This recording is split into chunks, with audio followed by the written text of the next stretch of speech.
قل له يا جايفي لا تلعب بذيلك. قل له والله لا نحرقك وعادك في عند امك. اظنها خرجت كبر. ها؟ اظنها خارجي كبر صلاة حمدان. لا ما شيء. هذا صلاة ريمة حميد. هذا الحين ان شاء الله. صلاة ريمة حميد. قل له والله لا نحرقك وعادك في بطن امك. انا بتصل بهذا وبهذا. الجايفي. قل له احترم نفسك. هم حيدقوكم بيناتكم والبين. احنا خايفين الان من طرف ثالث يجي يفجر وقت. لا ما عاد كتب طرف بيناتنا البين. ما عاد ما بطرف ثالث. لا لحظة ما بطرف ثالث. هذا قدم قل لهم انتم ادوات مع صاحب ابين يعني عملاء. هم ضباطهم عسكر يعني في الاول.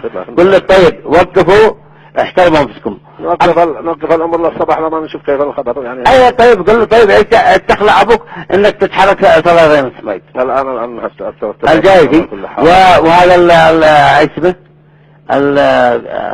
الحريري. قل له انت ايش تعمل في المنصة راس حربة ايش تخلع؟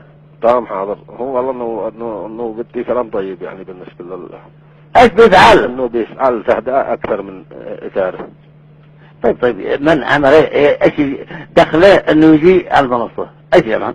حاضر انا بشوفهم كلهم هذا الاطراف ويكون خير ان شاء الله. مع السلامة. مع السلامة.